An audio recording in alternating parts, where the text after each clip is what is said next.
welcome back to my channel, guys, and welcome back to Vlogtober. Today I am here with what I think are the best horror movies currently on Netflix. If you didn't see it, I also made a thriller version of this. I will leave it in the cards up above and you can watch that.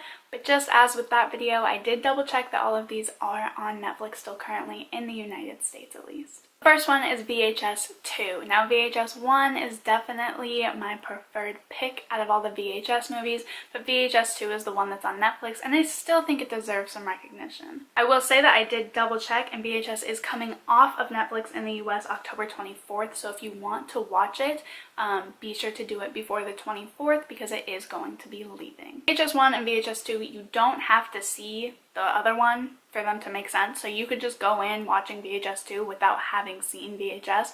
But VHS 2 follows these two detectives who go to find a missing teenager, and when they go into his house they find all these VHS tapes, and it's kind of them watching the different VHS tapes. So it is a collection of small little horror stories. If you like that style, they are creepy, they are intense, and they are kind of mind-blowing. So I highly recommend them if you're in the mood for a psychological, gory horror movie, because they will definitely do that to you. And if you can get your hands on VHS, I would recommend that too. Speaking of anthologies though, there is one that I think is great to watch around almost any holiday, and that is the movie Holidays. This is an anthology from 9 different filmmakers, and each one follows a different holiday. Some of these are funny, some of them are cheesy, some of them are psychological, some of them are more gory, some of them are really just bad. I really think it still is fun and entertaining, and while I don't think it's the best by any means at all, I think it is just still funny and it's good to have some laughs with some gore.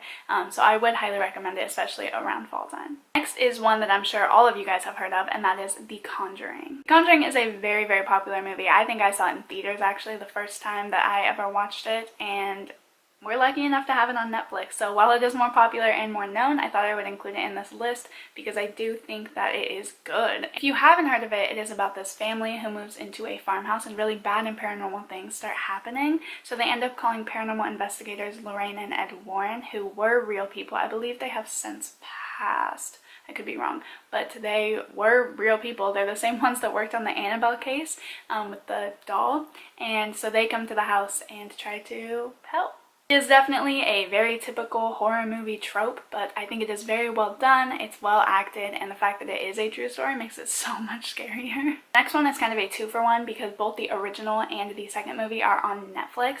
I had the original one written down on my list, and then I saw the second one on Netflix, so Girk and I decided to watch it, and I ended up even liking it better. The movie would be Creep and Creep 2. Creep came out in 2014, which was when that found footage trend definitely was flying everywhere around the horror and thriller genre, but I will say I think this one executes it the best I have ever seen. Creep is about a guy, Aaron, who responds to a Craigslist ad about somebody needing a videographer for 24 hours.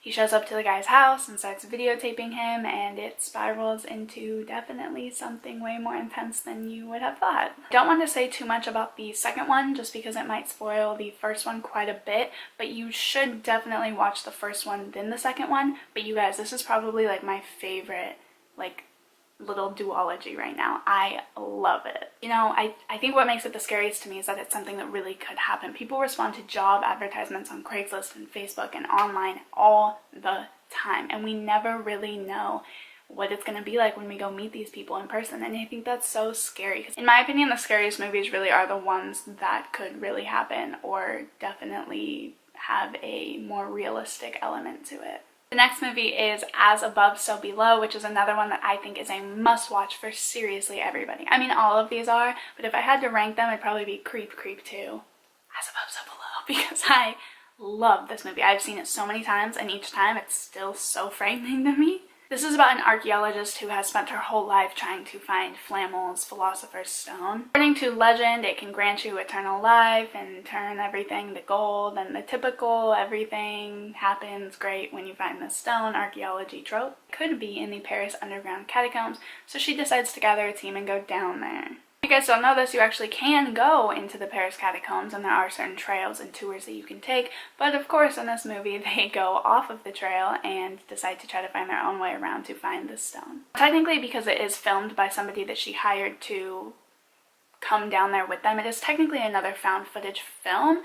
I must like those, but it doesn't seem like it doesn't feel like it really. It's scary probably because we don't really know a lot about the catacombs and we don't really know what is down there, and there could be a lot of really scary or bad and demonic type things, and that's probably what makes it so scary, is that it really is a true and very real place and we don't know a lot about it. So it does kind of play on the unknown of the Paris catacombs and how mysterious and our curiosity about it, and I think it's just wonderful. It's a very good mix of psychologically playing on your fears and gore and pop-outs and suspense. It's really well done and a great mold of a lot of different stereotypical happenings in a horror movie. Now, that is everything from my list, but I did want to mention 3 movies that I still feel like you guys should watch if you haven't seen them, and that would be Children of the Corn, The Sixth Sense, and The Shining. While these movies aren't necessarily my top all-time favorite horror movies on Netflix right now, they are 3 classics that absolutely changed the game